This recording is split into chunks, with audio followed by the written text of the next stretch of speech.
It's more Corpse Party. You already know what kind of content this is, so we don't even need a warning anymore. But let me tell you the sad tale of Corpse Party 2 Dead Patient. After the tragedy of Blood Drive, Corpse Party as a franchise had been smashed into gory, red, fleshy pieces, like Mayu. Its relevance now a soup-like consistency. However, there was a hope. A small flicker of hope for this franchise to rise again after the painful mediocrity to downright bad game that was Blood Drive. I would know. I talked about it for 5 hours, 27 minutes, and 34 seconds. How long will this Corpse Party 2 Dead Patient video be? I mean, I don't know, I'm writing the script right now. If you enjoy this video at any time, you can support me by liking the video, hype it to help it grow, that's a new thing, subscribe for more, and comment below. A huge thank you before we begin to all my YouTube members and patrons who help keep the channel going.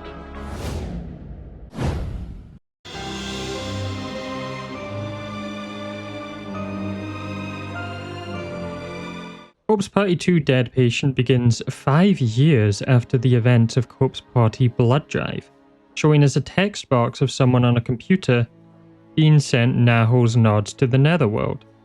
A contact form, and then we see Yoshiki, but his hair is black because he actually dyes it blonde. But he's not anymore. And Ayumi in a chair with her eye patch on. So it's the end of Blood Drive. She can't speak. She can't even really do anything. She's just in a complete daze. It seems Yoshiki is getting emails regarding Naho's research for some reason. After reminding us of what was, we get shown our main character strapped into an operating bed in a dark room. Now I just need to mention, you see that tiny little line? I'll zoom in actually because it's quite small. Well, obviously it doesn't look like it's in the game, right? So I went, oh no, has my monitor got a chip in it or something? But no, that tiny little speck of line, it's actually a needle. Now, you couldn't just, model in something that looks more like a needle and doesn't look like a crack in my monitor. And if you tried swiping at your phone or TV or monitor, whatever you're watching on, let me know so I can feel better. We then tap a button to escape the bed that she was strapped down in. And she lands on said needle, and then complains about her painful head. She vomits, then pisses and poos because she'd lost control of her bladder. It's less than 5 minutes into the game and we got a piss scene. So she soiled herself and was under anesthetic in some operating room, which... that's already a terrifying start. Imagine waking up in an empty, dark operating room. That's almost as bad as going to school. Our main character also has a little problem with their memory, as they don't even remember who they are. They have amnesia. And then we get to see this game in all its glory, and I love the look of this game. It's combined the chibi with the pixel retro style, which looks like Pokemon Black and White. And it's a perfect compromise. It makes every object just pop out in this game. And it's really just nice to look at the environments and characters stand out. It looks so good, and I'm so glad that now they've decided on a new, consistent art style. I mean, it would be crazy, ludicrous even, to think they would just, completely abandon this unique art style. I can't even describe this. It's just a style. I guess it's better than Blood Drive, but it's not as good as this one. This game that you were making instead of Corpse Party 2 Darkness Distortion, coming never apparently. Why did they call 2 games Corpse Party 2? Who knows? Anyway, back to Corpse Party 2. We explore around the operating room and our character moans a lot while running, but there's no stamina system. So that's weird. She finds a key on a chair, a small key, so it's not for a door, and then the hint tells us who our character's name is, Ayame. Which is funny because our character doesn't know that yet. But don't worry, that name will never be used for any other character in the series that could possibly create some unnecessary confusion. We now in Dead Patient have to select items we want to use, and then Ayame will automatically use it when they're inspecting stuff or in a conversation, but only if it solves the puzzle. We pick up a medical chart, and the patient is Chihiro Yamada. These are the name tag collectibles of the game. And I went and got every single one of them, and it gave me nothing. So make of that what you will. Ayame uses the key to open a cabinet and takes some rubber gloves. Then finds forceps, not scissors. That's Heavenly Host only. I don't even think scissors exist in this game. Ayame then finds her own medical record and learns her name because it was the only one in the cabinet. And they have a photo of her on it. Ayame Ito. Notice how this game, compared to Blood Drive, has actually started up with mystery and intrigue, and not 3 hours of cutscenes. This is how you effectively start a horror game. Now that we aren't in Heavenly Host, everything is brand new, fresh, and infinitely more scary. We don't know what's going on, and why are we even here? But the music sure is not making it sound like something good is happening. That's for sure.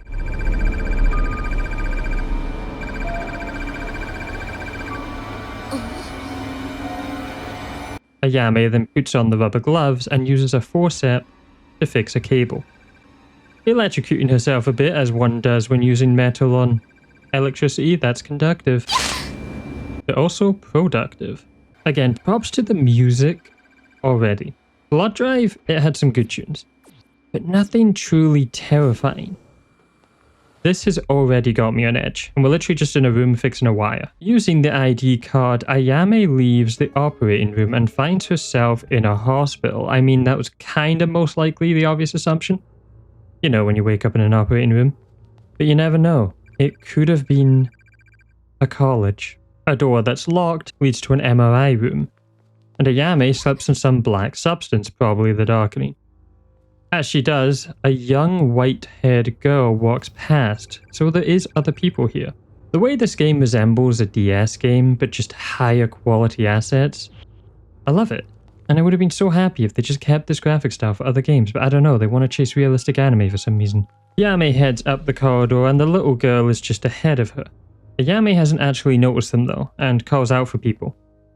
But apparently, it's too dark, she can't see. But she does make out the wooding of the second floor and notes the whole place looks ransacked. We can push and pull objects in this game like the plant to find medical charts. Fire doors are all locked and papers are spread out everywhere. But Ayame finds her first save candle, which looks so good in this art style. The bloom glow effect, it just works so much. Ayame is unable to lift the heavy boxes, so we can't progress down this corridor any further. She finds a directory though, and the name of this hospital. And bear with me here, Amare Patriarcha? One of them. I really think the smartest thing they could have done was set this game in a hospital.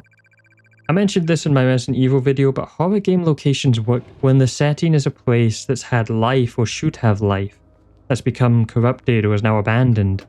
Mansions, hospitals, schools, but when the location is something already scary like a sewer or a basement, it doesn't work as well. Ayame can hide in closets, so they have taken all the gameplay aspects of Blood Drive and just made it work. And actually control pretty well. We hear a phone constantly ringing in the distance, but we will never find it. It's just a very eerie sound effect design choice.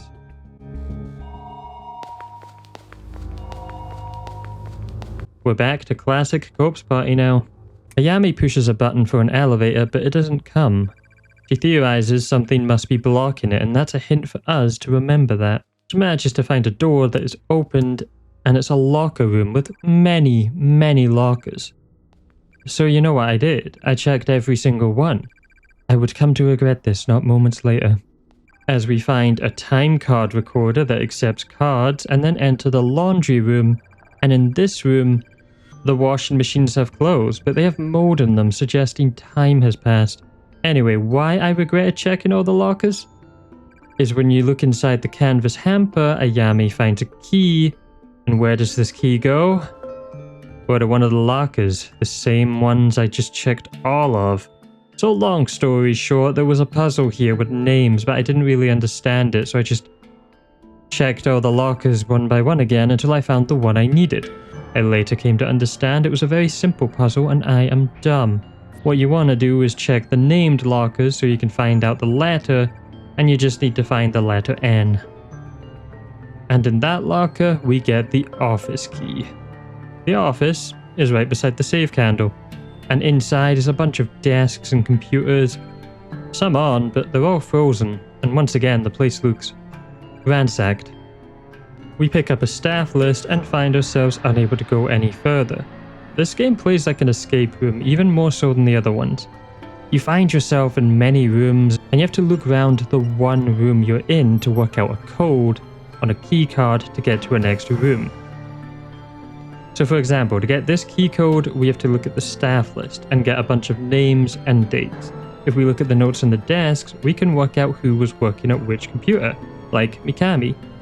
Then we check the sticky note on a computer monitor saying the chief's coffee cup is the red one. Find that, then beside that desk we learn the chief's name, which is Mitamura. So if we then look back at the staff list, we find his name and his date, which is written as 0221, and we can unlock our way out of the office. What awaits us is long corridors, and almost every patient door is locked. But Ayame sees an old man glowing walking down the corridor.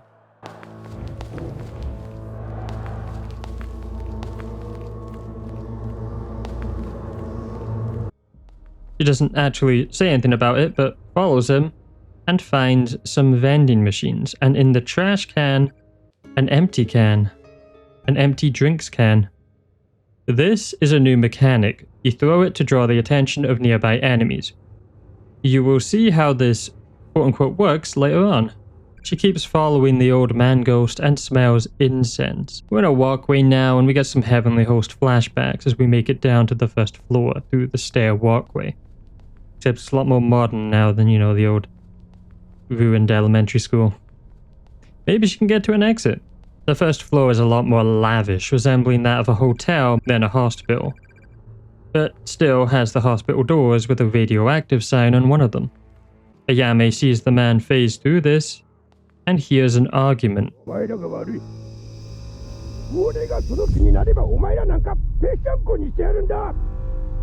And she eavesdrops on it and makes out the words, "The hell is wrong with you? Are you trying to make a fool out of me? Hurrah! Angry, shouting. You're the ones who are wrong here. I could crush you all like bugs if I wanted to." Now, the door is locked, so we can't actually see who's arguing. Ayame spots something moving in the pharmacy window though, but it's dark inside, so she can't make it out fully. She does find out though, the door into it is unlocked, and standing at the end of the room is a woman or a nurse facing the wall.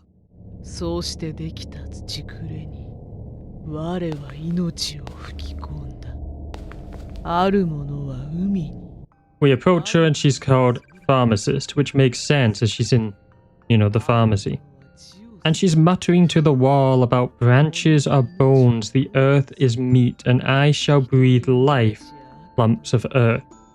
She's describing a human body like a planet, and then says some will be sent to the sea, others will be sent to the sky, still others will take residence in the soil. Using a metaphor of biology to describe what sounds like the cycle of life and death and burial. Then says, I shall rejoice in this life, for people are born without the means to abide the wicked breath. Now describing the cycle of life as a curse, but also a sense of superiority to other suffering humans, that they will endure while the fragile others will rot. She finishes this chant, I guess, off with, time it will destroy them when equilibrium is lost. It can never be restored. My final wish, to see it all return to the void, the meat chipped away, the bones broken, and all revert to naught but clumps of earth. While it's clear this person, knowing our corpse party knowledge, seems to be under a curse, what she's saying is basically being alive is the wrong state of life, and existence itself is suffering, and a disease, to use hospital terms. And they want everyone dead and all life ceasing to exist. She doesn't acknowledge Ayame, not even turning to look at her. On a happier note, well not really, a weird note, well, make sure you're wearing earphones. I wanted to test if there is stamina in this game in what seems to be a safe place, except for the nihilistic pharmacist cursed woman over there. Okay, so maybe that's getting cut depending on how YouTube goes, but like, What insane voice acting. That sounds so lewd for what is just running in a game. And it starts so quickly. And there's no stamina system, so that was just really unnecessary. I legit might have to edit that out, honestly. If I don't want this flagged. If this rambling stayed in, then it got lucky, or I got lucky, or someone got lucky.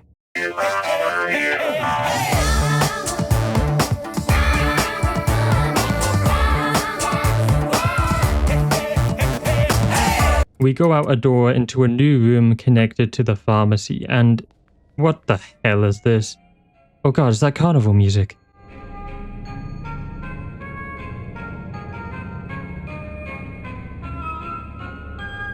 No, not again, please.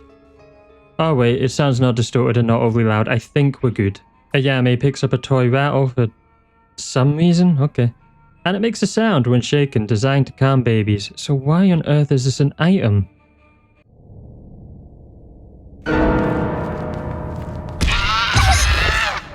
Oh, a cricket bug-looking monster with a baby head. Well, fuck. So this must be the baby. Well, it's a good thing we have a rattle. Maybe we can beat it to death with it. Jokes aside, though, this thing looks horrifying. Like, but surely up the horror from Blood Drive, Timu Pyramid heads into this creepy monstrosity from my nightmares. It also splits open its baby head like a flower with sharp teeth. It lunges at us, but we have a rattle. And this boss fight is very easy. It turns out light hurts this thing, and when it gets angry, it turns on lights by slamming the ground. We also find gauze or a bandage to recover health if we ever got hit, but we're too pro to do that. While we can just bait the boss into attacking us, using the rattle is just way more fun, and it's faster. So rattle to call over the baby bug, it goes into the light, and after enough times, it dies with its head split open.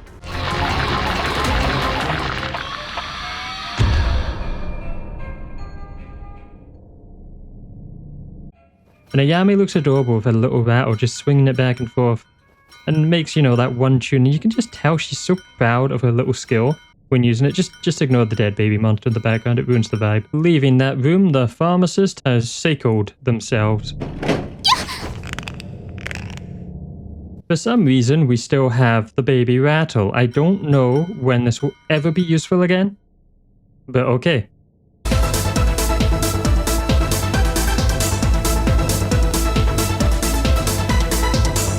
And it's a lot darker now, and worst of all, the door is locked. I guess the pharmacist locked it. The body falls off the rope, and we see outside through the window in the hallway is a figure with a very bright flashlight patrolling round. They also can't hear the rattle, I tried. On the pharmacist's body is the pharmacy key. You know, it's kind of weird, Ayame doesn't really react or say anything to this person being dead. She does use all her brain cells to figure out, though, that she's definitely dead. He's dead. With the key now gained, we can exit, and we don't want to hang around here any longer, to be honest. But Ayame has one last IQ trick. Unlikely to need this key again, Ayame decided to leave the key behind. So the rattle, we're keeping the big rattle, but the tiny little key, it's just too much. And there's definitely no possibility we would ever need a key again. Ayame, are you dumb? We come across another vending machine. This time, though, it's been thoroughly beaten and dented in, with cans of juice spilling out. She's very thirsty and drinks some of it. In the other vending machine is an old style one, but a key is hanging on one of the hooks. How in the hell that got there, I don't know. Maybe they make an extra chapter with Naho putting it there. They would. We also find another empty can. I can't wait to use this to draw the attention of nearby enemies. Ayame, though, sees a shoe is blocking the elevator. Someone didn't want anyone using that. And we remove it, and now we can use the elevator back to the second floor. Trying to enter the boys' bathroom, Ayame states if someone were to see me here, I'd be mortified. So she should leave after she just fought a baby bug monster and saw a woman die, like this is her priorities. Okay, maybe she's the crazy one here. Eventually, we do find the front entrance, and see the logo of the hospital is a cross and a snake. All the windows are shuttered. And then, shocker of the month, the front entrance has been shuttered as well, with glass showing someone had been trying to break through the door. Ayame loses hope after seeing this and collapses momentarily before regaining it, needing to know what's going on. and she mentions the flashlight we saw and then says it wasn't from the woman who hanged herself. Well, I mean, of course not. She was dead. New objective, find another exit. We move the trolley and get a 100 yen coin, remembering that vending machine we can now go get the key. It's interesting the game tells us when it was minted because the information isn't used for anything. Unfortunately for Ayame, the lights have turned out and she's in darkness. And oh, she sold herself again. Why? Never will escape piss party. She for some reason is still acting concerned about the staff being mad at her and like, come on girl, your priorities, you've seen a monster and a dead person and no one would care. We then see that young white-haired girl with Ayame asking if she's okay and she just screams and runs away and I mean, come on, she's not that ugly. The way this is shot still has Ayame in the front entrance and implies it's a flashback, I think. I don't know, it's weird and unlikely to ever be explained. Ayame feels she's familiar and needs to protect her, so I guess she was having a flashback. Then that torch person we saw earlier finds her and shines an extremely bright light and starts walking closer to her. She tries talking to the person and states she smells incense again. This smell is used to signify some kind of spiritual presence, probably whatever this person with the torch is. They do speak though, but it's just repeating one phrase.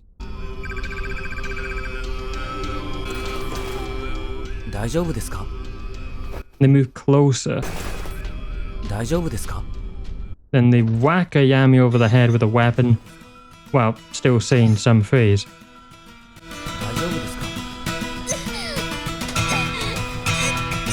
Ayame tries to run in fear, but she runs into a lady in a red dress. And we now have a chase sequence. But they can easily get stuck in furniture, it's certainly not perfectly coded.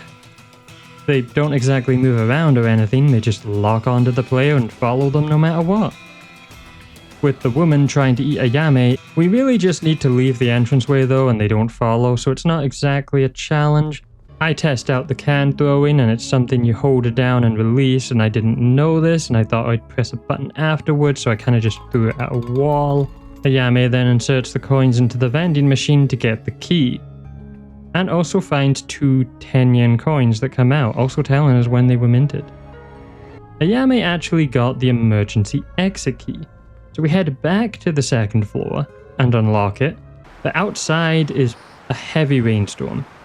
And there is an iron staircase, but it seems to have rusted and left a hole, meaning we can't go down to the first floor this way. Not gonna lie, I'd take my chances over whatever the hell is in this place. She does almost get blown over the edge in the wind though. So Ayame enters back into the hospital and immediately gets jumped on by the red dress woman who holds her down and intends to stab her with a medical syringe, one filled with clinical waste. Ew! If we look closer at the art, we can see the crazy woman has a purple bruise on her arm. Ayame manages to push the woman off her, and in doing so, the red dress woman stabs herself with the syringe accidentally. This doesn't seem to stop her though, and she begins holding Ayame down and choking her.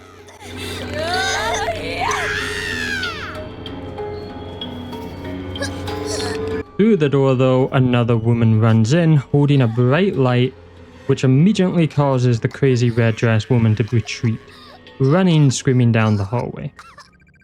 Well, we just found out this woman also seems to be afraid of the light. This game calls them a plump, middle-aged woman with a large camera. Seems a bit harsh. This new woman tells us that if we are in the dark, they will come for you again. And they head into a more well-lit room to discuss. Not gonna lie though, it doesn't exactly look that much brighter in here. She introduces herself as Ritsuko Satoshi, a press photographer. Ayame asks what's going on and we get a flashback of Ritsuko right before she lost consciousness. We see the hospital but it's populated and tidy. Ritsuko has a very bad cough, so she went to the hospital. And she looks up at the balcony, which you can see from the first floor when the lights are turned on. And a little girl in pink runs past joyfully. And a mother picks her up and then carries her. And wow, damn, I wish I could have done that to Yuka. I mean, oh no, horrible. The mother has thrown her own child. Jokes aside, this even for Corpse Party was shocking, because normally you'd just find said corpses' skeletons if they were younger. Now they've just shown them being killed. The mother then also climbs onto the balcony and jumps right after.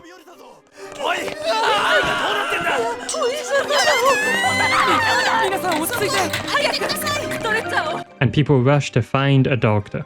They call out things like, "We need a stretcher, we're lucky you're in a hospital." Ritsuko stands up and sees in front of her is the mother and the child on the ground floor. Well, that's a grim sight. YouTube, it's cranberry juice. Trust. Ritsuko is horrified, naturally, and then says, "I have to shoot this. I feel bad doing it, but a scoop's a scoop." Okay, chill, Logan. She starts to cough badly and remembers waking up on a stretcher in the second floor hallway, also known as she got knocked out by a hellgas. However, she does remember one thing. The little girl who died rose back up, and that's kind of it. But then when she woke up later, she found a flashlight and survived by shining it at the zombie spirits, I guess we'll call them, learning they hate light. Ayame thinks they are ghosts because, we did see a ghost. Ritsuko doesn't believe in any occult nonsense or coming back from the dead, since as a journalist, they only deal in facts. Ayame then walks towards the blood sheet in the room. Ritsuko tells her that's an extremely heavy-set man that was wearing a suit. His body is covered by a large cloth because this man was with Ritsuko and they were surviving. But he kind of got his face eaten by the spiritual zombie things. I think we'll call them spiritual zombies, or maybe we'll just call them patients. The patients ate his face in the hallway not too long ago. Yeah, I can't imagine what that would look like.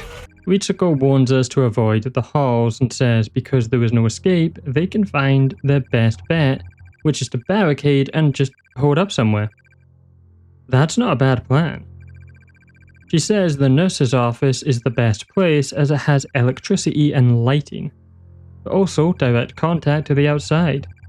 So that's her objective now. On the way there, Ritsuko tells us her plan, showing us her phone with a message saying, "I'll come and get you," from someone called Masumi, and we learn about him and he's her fiancé, who also just so happened to work at the hospital as a nurse. He's also 15 years younger than her. She's 38, he is 23. Ritsuko then says, "Is that a smile? That's a nice sight to see," to Ayame. I mean, it barely qualifies as one, but okay. She keeps coughing badly, saying it's fine, and is there anything more suspicious in a plot or story? It's like the number one indicator for this character is going to die or something bad is going to happen to them. It would actually be more interesting to have a story where a character coughs constantly, and just nothing happens. That would shock everyone. And you know what? This Corpse Party really feels like a Resident Evil game. A hospital, an outbreak, weird military guards, zombies eating faces. How funny, the other game series I'm covering on this channel is Resident Evil, and this game is just Corpse Party Resident Evil. I didn't actually intend this. I completely forgotten what this game was about when making this video. They go down the elevator back to the first floor and feel something is watching them. And turning around, an old woman ghost, who they don't realize is glowing, starts chasing them. It's a very slow ghost though. They run to the front exit where bandages are, but you can only carry 3. And they make it to the nurse's office, and they catch a glimpse of the red dress woman, who's also walking down the corridor. But more importantly, they see a girl being attacked by a man. Ritsuko doesn't care for saving them though, and warns Ayame that the old hag ghost could still be following them. And she tries to run into the nurse's station, but shocker, the door is locked. Oh look, at the time we need to get into the damn nurse's station, and if only we possibly had a key that would let us in, but no. Sorry, Ayame had to make space in her bag for baby rattles. She doesn't ever throw because you never need to throw them. I know that girl's dying, but I'm ranting. Anyway, somehow a tiny key that would have saved us all. It was just too heavy, it was just too large, I guess, for Ayame to just keep it. Why would she ever throw away a key? Are you dumb, Ayame? You actually like the dumbest character. Even Yuka has more survival sense than you. Anyway, we should probably help that girl. Ayame notices a crutch leaning on a counter, and the description says you can knock someone over the head with this and it would probably knock them out. Which, okay, that's the same with like most heavy things. But Ayame does just that on the head of the man who's choking the girl to death. Unfortunately, the red dress woman is also back, and she runs at us. And the description kinda lied, because it really did not knock this guy out. It did get him off her. The red dress woman takes a bite out of us, as she does, as does the man that we just whacked with a crutch. It's not really looking good, but we can use our bandages that let us pick up more bandages if we find them, so this blood loss was worth it in my opinion. Ritsuko has managed to get the door open, but we have to go help that girl before getting in. Using expert dodging skills, we make it to the girl, help her up, and she sprints to the open door, like we should be doing. Oh wait, I'm stupid. That was the receptionist key that Ayame threw away. This is the nurse's office. Oh, never mind. She is smarter than Yuka. Well done, Ayame. Ritsuko immediately tells us to close the blinds and we need to barricade the door. Gee, if only there was some sort of object we could use for that. With Ayame's quick thinking, she sees the hospital bed that is right in front of them and uses it as a barricade. We then learn the other girl is called Chiyomi, who hugs us so they clearly know us, and Ayame also remembers her. Ritsuko then takes a picture of Ayame and Chiyomi and says because of the situation being so crazy, she wants to capitalize on it. I feel pictures of two random people is a lot less exciting than, you know, the monsters. Ritsuko then reveals she's happy she's safe, but if it was just her, she would have left Chiyomi to die. I feel you really didn't need to say that. I mean, it was implied by you know, not helping her and Ayame helping her, but you didn't need to say you were going to just let her die. It really doesn't solve anything or help us in any way. None of them have any idea what's going on, but they all agree to hide here in this room, you know, till everything's sorted out. Again, pretty good plan. Ritsuko then tries to contact the outside world and gets very angry because that doesn't work. She's acting calm, but deep down, naturally, she's terrified and is questioning her own beliefs. She feels because she is the adult, she must be rational and calm, but it's all an act.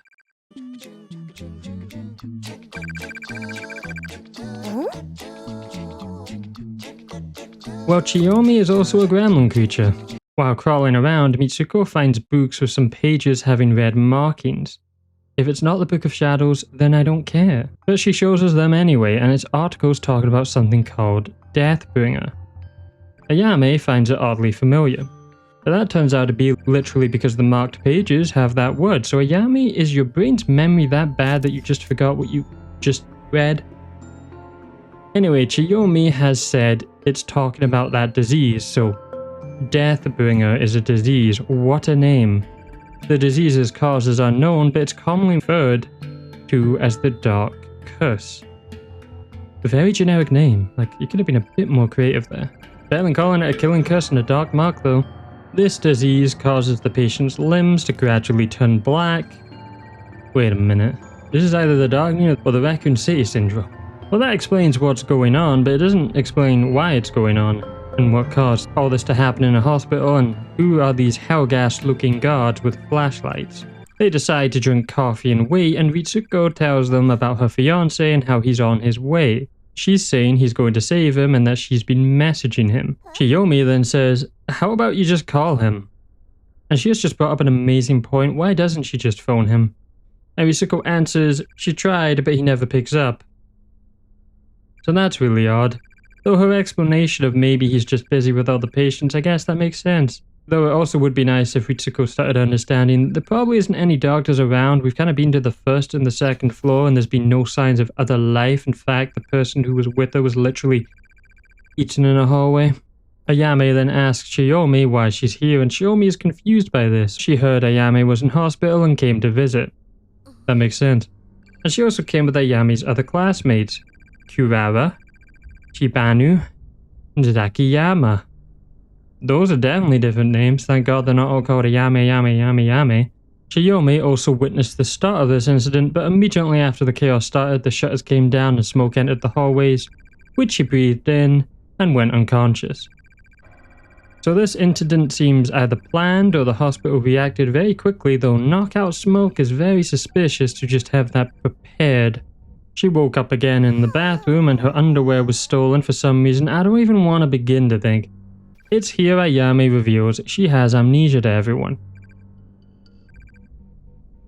which gets a very strange reaction from Ritsuko, who gets angry at her for not bringing it up, as she could have helped her, but like, how? This doesn't seem like something that could just be quickly fixed. Ritsuko and Chiyomi get into an argument. It seems everyone is very stressed, makes sense. Chiyomi is about to say we should go look for our other friends. Ritsuko is cold and says we're staying here till help arrives. And maybe I'm just being an ass, but now is not the time for heroics. Like, this situation seems very hard to survive. We don't even know what we're dealing with yet. There's just so many questions. And our next objective is to find a television so we can actually learn what's going on outside the hospital. I still have my rattle though, but no one pays attention to it. Luckily, there is a TV in the nurse's office. By plugging it into the outlet, they start browsing through the channels, in which there's nothing newsworthy apparently. So the outside world doesn't know about the whole massive hospital getting shut down. Suddenly though, a sound plays and it's the nurse call, which means a patient is buzzing for help. The room it's coming from, the MRI room. The same one that had that dead body under the sheet. Ritsuko answers on the other end of the line and it's a growling guttural sound, which they mistake for a malfunction. The call rings again and Ritsuko turns it off. Ayame then goes on about how you can't do that and someone might need their help, but if someone is calling for help from that room and they can't speak, then I'm sorry, I'm not going. That's way too risky on assumption as well. You don't know who or what's calling. Ayame though says she's going to go and take a look. Ritsuko calls her a complete moron for suggesting this idea. Now I might have to check my own morals here because I'm agreeing with the obvious wrong mindset on paper here. Yeah, to me this is such a dumb idea. We are, for all intents and purposes, safe. Why take our chances? If they are hurt so badly they can't speak, then they're a goner. And we don't need to do this. Ayame's like, we can bring them here and help them. Ritsuko calls them out, but only caring because it might be one of their friends. Both are technically right in their mindset here. She then explicitly says why this is a bad idea in case one of the patients see them, in which I fear they may already know. But a valid concern is a horde of them would probably be able to then get in here. Not gonna happen. Chiyomi calls Ritsuko a psycho and wants to take her chances out there. Ritsuko in response says Ayame is smart enough to know to stay with her in here, but in less polite words. Chiyomi removes the barricade and then leaves. Ritsuko warns us though, if we leave here, then that's it. We're not getting back in. Ritsuko then shoves Chiyomi to the floor, telling her to go alone. Chiyomi then cries she doesn't want to go alone, and then they kind of get into a pushing war, which obviously the adult wins. Now Ritsuko may be going a bit too far here into the, the villainous attitude and bullying this younger girl, but like, I also do agree with her whole stance of let's not risk our lives for a chance. Chiyomi then tries entering back in, banging on the door. And this is where we save, and it's here we get our first choice. Because corpse party games are all about choices you make which determine if you survive or you die. We can choose to go with Chiyomi, potentially finding another survivor but no longer being in safety or allowed back in here. Or we could stay with Ritsuko, who puts survival first, in what appears to be a safe place, however would also leave us to die if trouble did happen. This choice actually isn't really a wrong end in a way. I mean, it kind of is. But what I'm meaning to say here is it will actually cause the game to end differently, depending on our choice here. And if you've been on this channel before, you know I show everything. So we will take a look at both routes.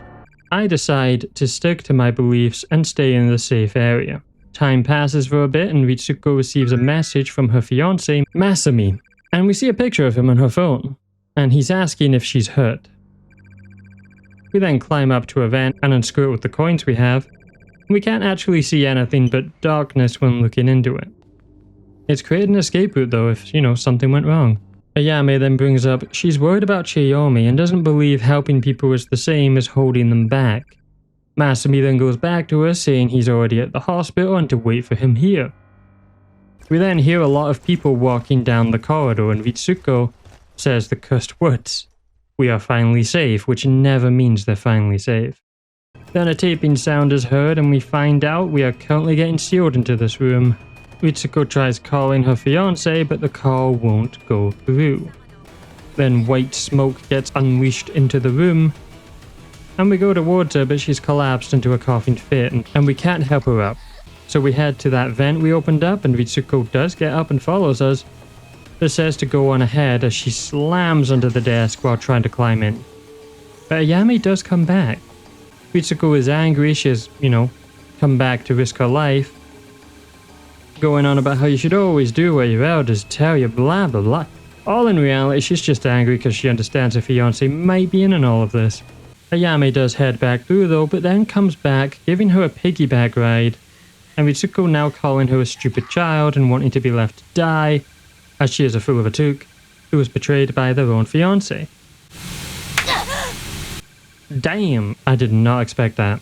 Ayame really just slapped a new mindset into Ritsuko. They escape into the vent and an armed man says they escaped. They crawl around in the vent system, which is a maze of its own. Ayame speaks to Ritsuko, asking if she's holding up, and Ritsuko's attitude has changed. After. She now agrees with Ayame's mindset and follows her lead now, saying your wish is my command, Miss Ito. Now wanting to refer to Ayame with more respect for saving her life. It's a bit weird. They keep looking down for a place to exit, but many rooms have the patients wandering around. These are rooms you won't actually ever go into in this game. So this is the only look we're gonna get. They managed to find a room that's empty, the X-ray room. And this is one of my favorite puzzles in a Corpse Party game, not for it being complex, because it's not. More just for the visuals of it. We find a record of the patients needing an X-ray, and a screen that can display X-ray visuals. A fractured hand is what is shown on a picture. If we put both X-ray images onto the light board, then turn off the lights, it then shines down onto the ground. And if we move the hospital bed, we can see the numbers to get out this room, shining onto the ground. Again, it's not hard at all. There wasn't really anything else to do in this room. I just think it looks nice, shining down like that. I can imagine that being used in an actual escape room in real life. Unlocking the door, we are back in the hallways. And now we gotta head back to the MRI room, but a new twist to make our lives just less easy is the armed guards are now blocking certain areas. So we use the elevator to get to the second floor. As we walk back down the corridor though, guard enemies now patrol. And one thing I forgot to point out actually is the visual design of the glowing blue light. It's at the bottom of the screen, and it just gives the whole atmosphere that spiritual feel. You think clearly there's a ghost on screen at all times, but it's really just a blue unnerving light. I've never seen a game do that, a false light source.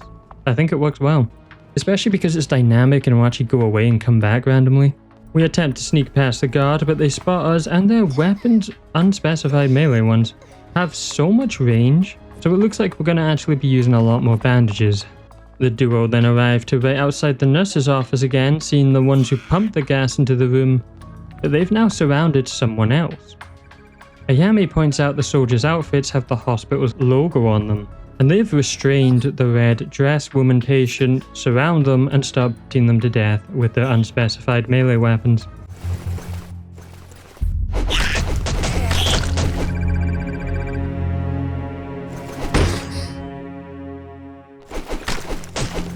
That's one less enemy for us to deal with, assuming this time they stay dead. We enter the elevator and once again the whole hospital's just swarmed with these roaming guards. You either have to hide in the closet or try to run past them, which almost guarantees taking a hit. Now I won't sit here and say the AI is perfect in any way, a guard is just walking into a wall here. But they definitely add a lot of tension, no longer just having enemies be part of a scripted chase like, Blood Drive. And they aren't as annoying as the Phantom. They can randomly just appear at the worst of times. Entering the MRI room, a man comes running into us called Shibai, one of Ayame's friends. Or Tomihisha, as the text box says.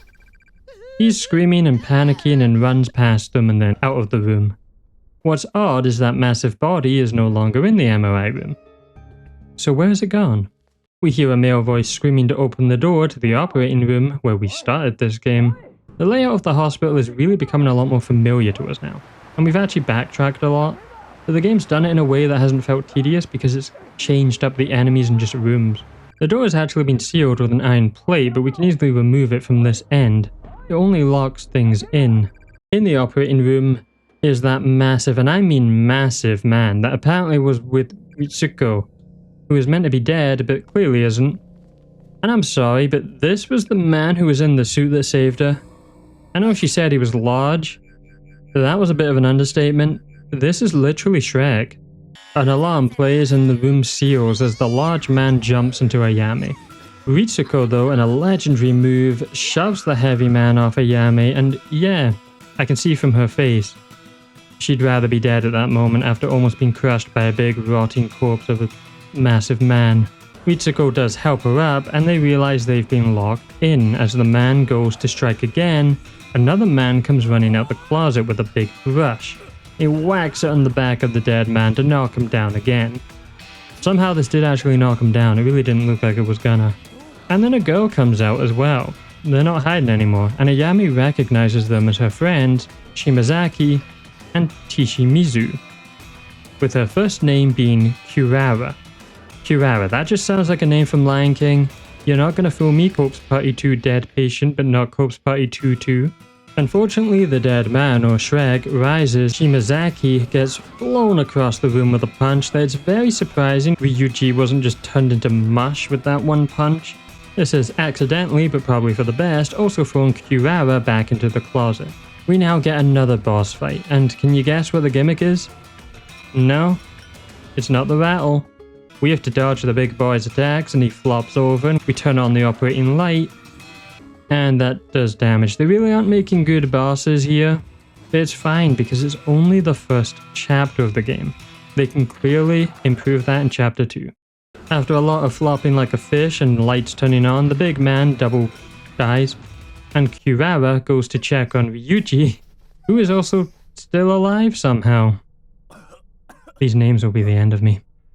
呼吸ができなくて驚いたが、もう平気だ。Ito! They then restrain Shrek, and Ritsuko and Ayame's classmates introduce each other. Ritsuko is kind of going through a lot since her camera's broken and her beloved has betrayed her and she's been left for dead by him. And maybe even worse than that, he kind of broke up with her. You could say her heart was ripped out her chest. Ritsuko responds, "There's really nothing left for me anymore, I'm completely empty inside," which she's a press photographer. She never actually had a heart. Speaking of that, they find out Shrek also has no heart, with a massive gaping hole being in his chest. So all these patients who wake up in this hospital are actually dead. It's like they're some kind of dead patient. So this has just broken apart Ritsuko's entire mindset and the occult and a reasonable medical explanation. She's really just having the worst day. We learn from Ryuji that Shibai was the one who got scared of the dead man and locked his other classmates in the operating room, and then he ran away, as we all saw. After discussing their options, they work out if the guards had come into the hospital, they must at some point need to get back out, and that's where they can make their own exit. Kurara then asks what about Shibai, but Ryuji ain't exactly gonna go help him after he left them to die, which, fair enough. Ayame now mentions Chiyomi is here too, in which, oh yeah, we kinda did just log her out and she wasn't in the MRI room, so that's not good and it's kind of our fault. Well, looks like they gotta hurry and find an exit while making sure they can find their friends before the guards leave the hospital, therefore sealing the exit. As we walk around, we now have the whole group following us, which means I can show everyone my rattle skills.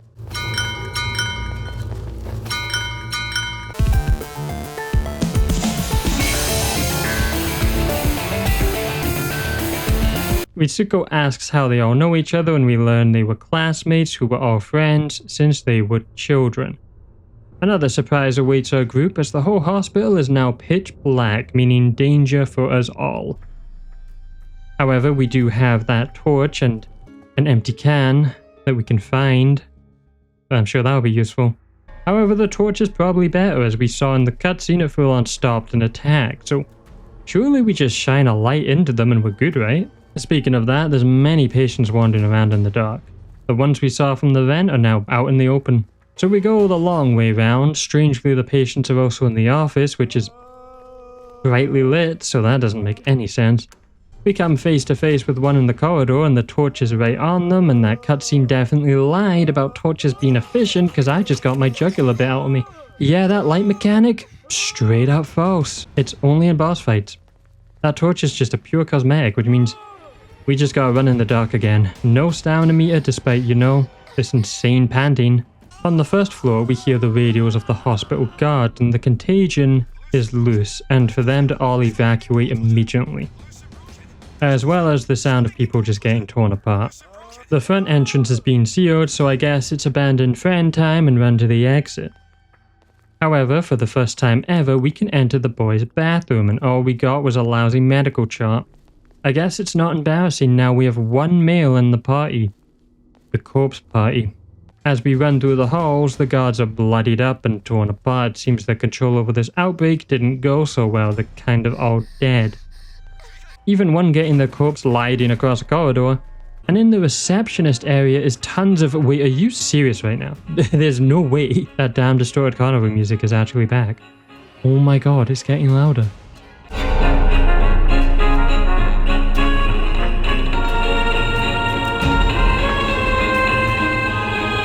I thought I escaped this with beating and sealing away blood drive.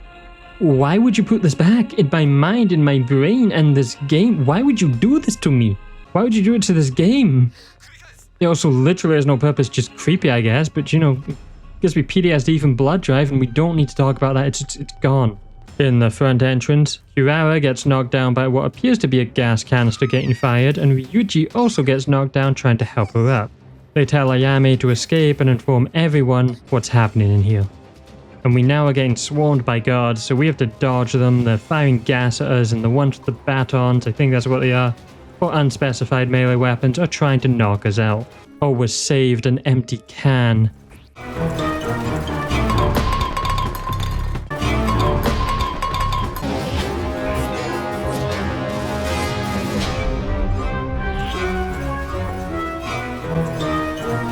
Ain't no way it worked.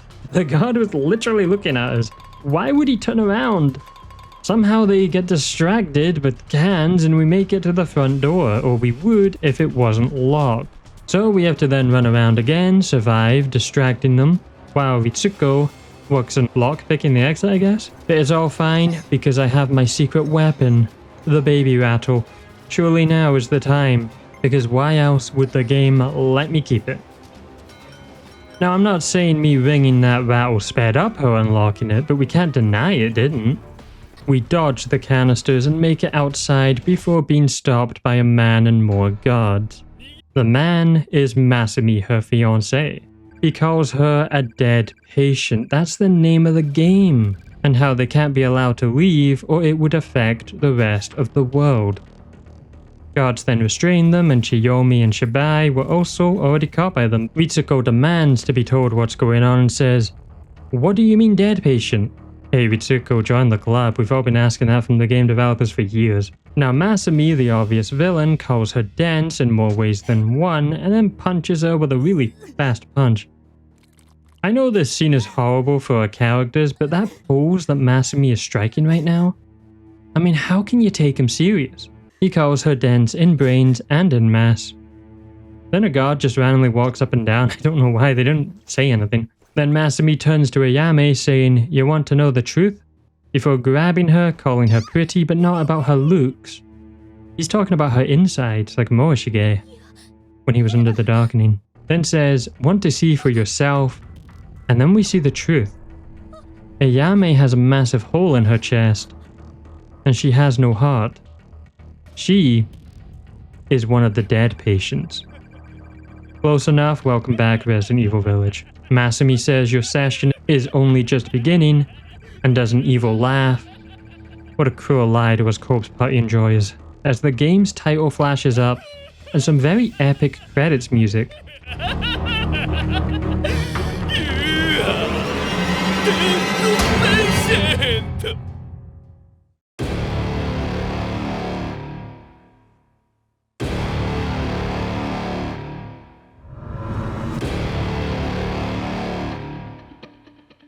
And that was an amazing first chapter. What an incredibly cool and creepy and different location from Heavenly Host. I really like it being a curse, but not one that's in any way similar to Corpse Party Heavenly Host or the Nirvana. And I can't wait to find out how that cliffhanger gets resolved in Chapter 2 of this game.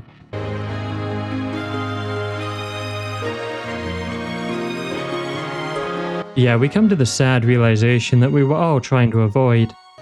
This game hasn't got a Chapter 2. As of the current date, it has no next chapter or even a release date. But we also know it hasn't been cancelled and is also still officially, as of 2 years ago, still coming. However, this isn't the end of the video. It never is on this channel, because we have to go through the wrong ends and the whole other route, which is pretty lengthy for what it is. And then there's one extra chapter, and if you're a fan of Heavenly Host, you don't want to miss it. But first, let's go through the wrong ends.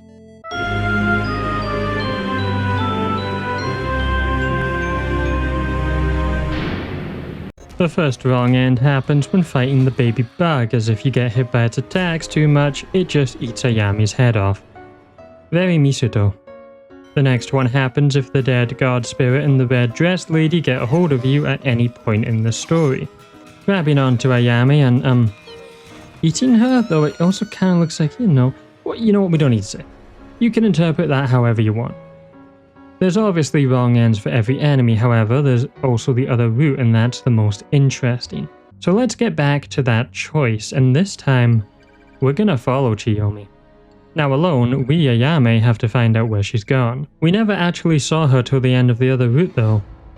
I will say in this playthrough I did do this choice first, and you'll see why at the end. We gotta be really careful with wandering enemies here. Unlike the other route, there's more patient wandering around in this part of the game, because normally time would be passing if we were inside the nurse's office. But I do test the can mechanic on an enemy, and it doesn't work because it's too far away. See, my logic, which was sound logic, was you make a sound far away from you, and the enemy would go to it. Turns out, as we saw in the ending, you literally throw it right beside them. Even if they're looking at you, they'll turn around to face it, which makes no sense. And that's why I was surprised it worked on the human guards of all people. We eventually go into the bathroom, and Chiyomi is in one of the stalls taking a bathroom break. She needs to be saved because there's no toilet paper. Our new objective is to find the toilet paper, and we found the toilet paper. Our objective is complete. And yeah, we literally did save their ass. Now that they're together, Ayame can actually talk about her memories with us, and they never got to do that. She was hospitalized when she got really tired during class, and then she suddenly collapsed. All her friends after class then decided to go visit her, and that's how they ended up here. It's not exactly surprising. Ayame then asks about her family, and here we get something very interesting. Ayame doesn't talk about her family much, apparently, in which that's giving me Satsuki vibes. But we also did not get confirmation of anything, and we know she's technically dead. She's technically a dead patient, as she has no heart. So there's a lot of theories about things that could be going on. Chiyomi then talks about Misato. There's only one Misato I accept, and that's Fuck You Roy. Also, Corpse Party, stop using the same names for characters. There's so many other names you could use, and we don't need to be more confused. Apparently, Ayame has a crush on him. Close enough. Welcome back, Naomi and Seiko. Literally though, knight in shining armor, it's almost the exact same wording. The game then shows us what Misato was doing, and he's in the hospital, but a more run-down part than we've seen. It could be that locked place in the outside staircase, if I had to guess. The strange thing is we only see this in this route. The old man says some weird things about how with your help everyone can be saved, and why don't you come with me and the others, we would be thrilled. Maybe they're in a different dimension and he's talking about the main party. Misato, I think that's his name, says he wants to find his own way. He's not very good with a large crowd. Such a strange out of context scene and conversation, especially strange because, as mentioned, this seems very important. And to put it only in this route is very odd. Masato does say you will all be in room 9. Then we cut back to Ayame and Chiyomi, with Ayame getting upset with the teasing about her crush. Ayame does lighten up though when Chiyomi explains, see, she's not heartless. What, too soon? Lucky for us, they are now on the 2nd floor and close to the MRI room.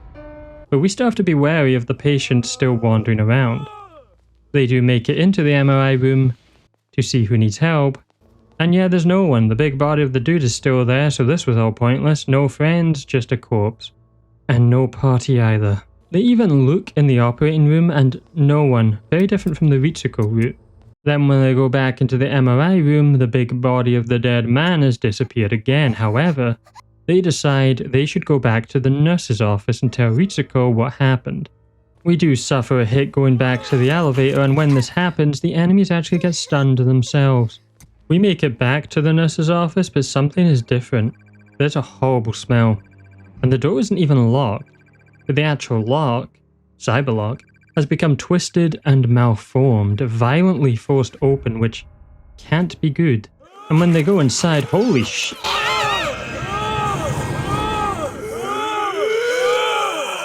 Yeah, Ritsuko has been torn apart and eaten by a horde of the zombie patients. And one has removed her head from her body. Ayami and Chiyomi can only stare in horror and shock, with a flashback from Ritsuko reminding us that this was her worry if any of the patients saw Chiyomi and Ayami leaving. A reminder to stick to the plan. Ayami blames herself, but to make matters worse, that man patient that attacked Chiyomi is here to finish the job, and leaps on her from behind, as does another patient. Now Chiyomi is getting eaten, and all Ayami can do is cry and scream at this preventable situation. I gotta say, this is one of the most horrific wrong ends in the series. Having Ayami literally stuck in a room, witnessing her friend and partner get eaten while blaming herself. Like, wow, that might be one of my favorite wrong ends ever. And yeah, this route, as you can see, is very much a wrong end, something only Chapter 5 of Corpse Party Blood Covered did. So to have this in Chapter 1, the potential this game had, it's just so sad. And to really hammer in the gore and the violence after eating her friends, the horde comes for you, and you can run, but you can't hide and you can't escape. You're only delaying the inevitable.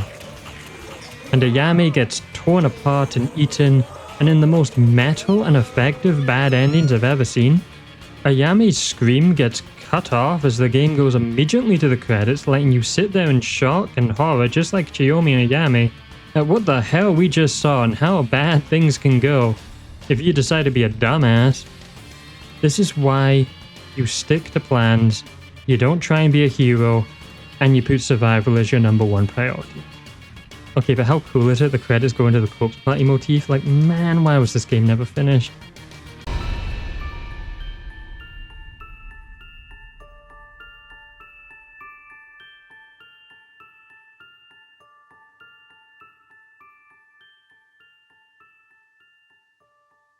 But also, I can't really skip credits, and I want to get back to the main menu, because while this was the wrong end of the first chapter, we still have one extra chapter with a familiar face, and that chapter also has its wrong ends.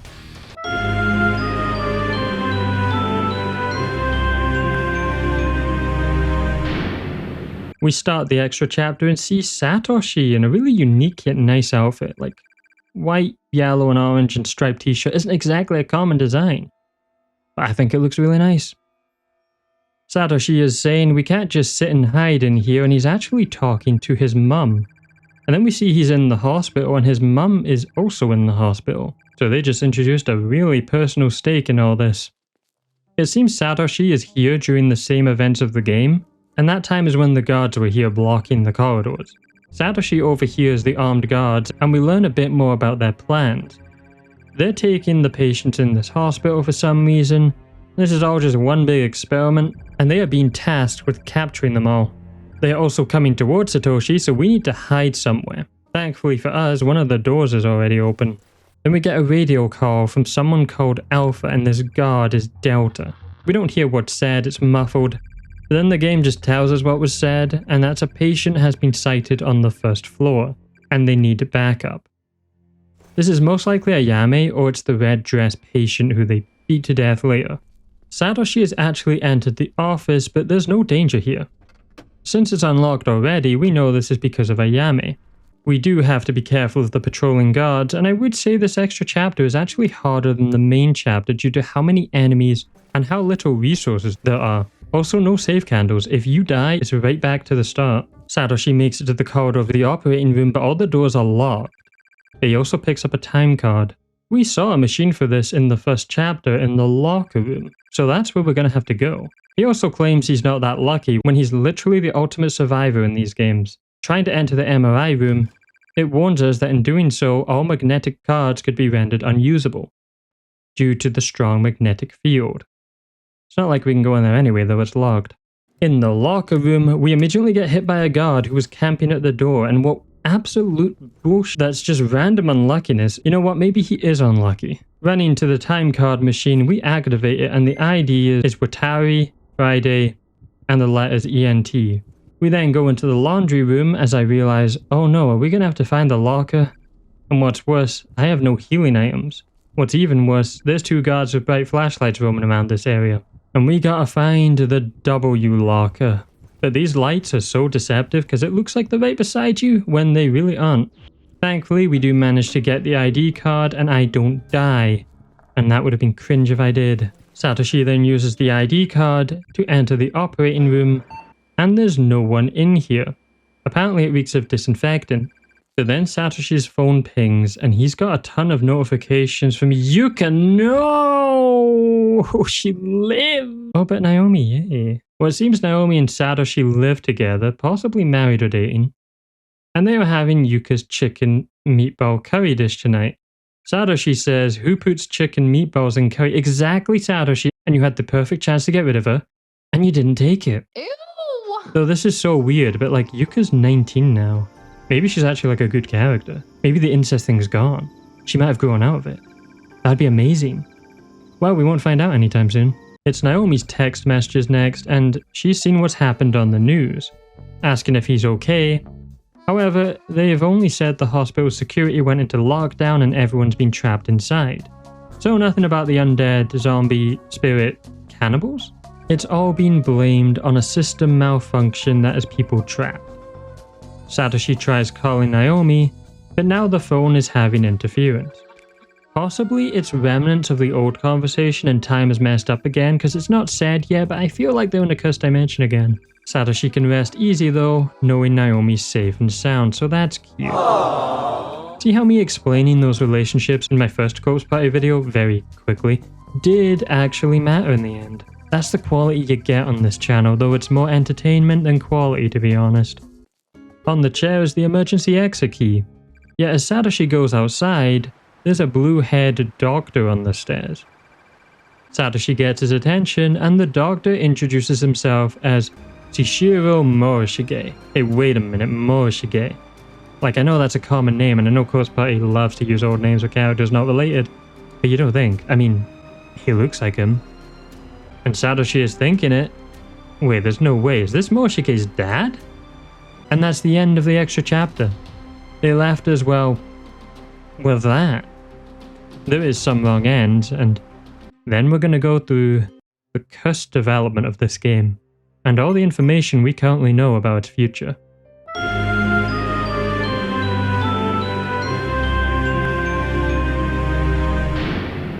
There's only a few wrong ends here since the chapter is short that are worth talking about. And they also all happen right at the start of the chapter. So if we chose instead of the office but the closet to hide in, Satoshi finds it very small and cramped, but also having a weird smell that the guards complain about. The guards complain about everything being too quiet but do smell rotting meat coming from the closet, and open it up with Satoshi falling to the ground. He tries to run and surrenders. The other guard notices something on the top shelf, the source of the smell, and it's a decomposing newborn. Well, that's dark. Someone apparently left it here and it's been dead for a few days, even before the hospital got locked down. The guard somehow makes this about women can be real scary sometimes, despite them dressed in Hellgast armor with hospital logos going around, hunting for survivors to capture them. Strangely, this scene doesn't actually end with the baby coming alive and killing them, just Satoshi being captured. Kinda disappointing. And the other wrong end is Satoshi just running into them and being captured. Well, at least it's not Blood Drive's wrong end.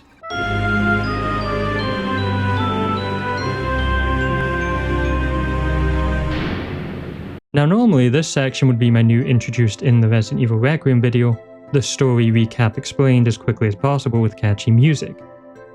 But now it's going to be about the development of this game because there's nothing really to explain about, it's all a mystery. And so for this video only, let's go through what we know about the future of Corpse Party 2 Dead Patient. Now interestingly, looking back at the original Corpse Party Blood Covered development, it was remade from the original game called Corpse Party, still to be covered, not in blood, on this channel at some point in the future. However, this remake was episodic on mobile for Japanese phones only in 2006. But what I just found out that might explain Corpse Party Dead Patient's very long development time, kinda, is they weren't all released at once and Chapter 5 was never made on mobile. Then we got Corpse Party Blood Covered on PC Windows. This was ported onto Steam later on. It is the inferior version of Corpse Party Blood Covered, with Corpse Party Blood Covered Repeated Fear actually being a remake of Corpse Party Blood Covered, but Repeated Fear has all the content and the nicer art style. In relation to Dead Patient though, the original PC version was actually released physically in 2008, with each chapter being a different physical copy, with the first 2 chapters being 2008, but Chapter 5 only came out in 2011, 3 years later. Now obviously this is a lot shorter than where we are with Dead Patient, a game that came out in Japan in 2013 with only 1 chapter. It being 2026, we have a lot of years without having that next chapter. Weirdly, this game's physical DVD version actually has 2 different cover variations. Now let's talk about the strange future of the Corpse Party series. As we know, Dead Patient is called Corpse Party 2 Dead Patient. However, there's also another game apparently coming out this year, maybe, called Corpse Party 2 Darkness Distortion. So they have 2 games called Corpse Party 2, but it gets worse. Not only does it share the same name for the title, we have a new character called Ayami, but with the surname Kirishima, not Ito. So this is either the same character has a different name, or they thought let's just give the same first name because that won't be confusing. But this game also takes place in a cursed hospital with the spirit of the vengeful Ayami. But this is probably not the same Ayami as the Dead Patient one we just played as, and also the hospital is different than Amar Patriarcha Crucis, which that hospital could have been referenced in Naho's notes in Corpse Party Chapter 5, mentioning the heart surgery ward and ghost therapy. That sounds very familiar to what we just witnessed. Then we see Corpse Party 2 Dead Patient had its first chapter that was released on PC with added scenarios, so our first conclusion is, okay, they abandoned Corpse Party 2 Dead Patient and reworked the story into Corpse Party Darkness Distortion. Otherwise, why call it Corpse Party 2 again? Set in a hospital, a completely different one. And then we look and see Darkness Distortion had a collector's edition that was meant to be coming out in fall 2024, and the logo of the hospital looks very similar to the Dead Patient one, but slightly different. And we are now in 2026 at the time of recording. However, to then top off this mystery and completely destroy our theory, the director and writer of all the games, Kedowin, said in an interview when Corpse Party Darkness Distortion was announced that this is a completely new legitimate sequel to the Corpse Party series with a new setting and to enjoy the ever-expanding world of Corpse Party. Sorry for the long wait, 9 years since the last title in the series, which at that time was Dead Patient. And says Darkness Distortion is an original story in a new world that's different from Corpse Party and Corpse Party 2, meaning Dead Patient. So they legit have just called Corpse Party 2 and Corpse Party 2, but with a different looking 2, as separate games. And here's the final piece of hopeful yet weird information. Kedowin on Twitter has confirmed in 2023 that Corpse Party 2 with Roman numerals for 2 is not a port of Corpse Party 2 Dead Patient, which is still in development.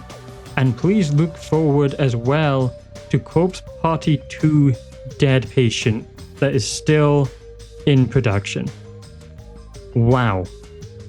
And that's where we are currently. Corpse Party 2 Dead Patient is still coming.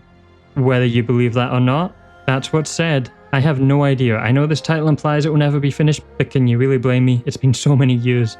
And you know, of course, there will be a video like this on both those games, should they escape whatever hell they exist, and if they actually do exist. Thank you to everyone who watched, and if you would like to support the video in another way, you can join my YouTube membership on Patreon with a link in the description, and get your name appearing at the end of the video, and depending on the tier you can get a vocal shout out, and access to exclusive bonus videos for every paid tier. This week's is special because it's a complete video on the Corpse Party Tortured Souls anime. this won't be the first time I'm going to cover films or TV shows in these bonus videos, because Resident Evil's got a lot of movies. So if you want to watch that, you can check out the description or right at the end of the video for a link to the YouTube membership or the Patreon. And speaking of, a vocal shout out to the horror game protagonists Luna Verity, Joan Stone, Frank Ann Beans, Monstrance Clark. And finally to the hero/heroine tier, Jack Xiaolong, Bala Bill, Tisol, Audrus, Bakwas, and Leah. Now a final shout out to everyone who made it to the end of the video and have been supporting the channel. Again, this year it's going to be big. And if you've enjoyed Corpse Party as a franchise, you don't want to miss my first ever coverage of the Fatal Frame series. A franchise about ghosts, haunted places, and cameras, but not video cameras this time. And it also might just be the scariest game I've ever played. So that's coming out soon. Leave your video suggestions below. Thanks again. Check the community post on YouTube for updates. Subscribe if you enjoyed. The channel is so close to 10k. And I will see you next time.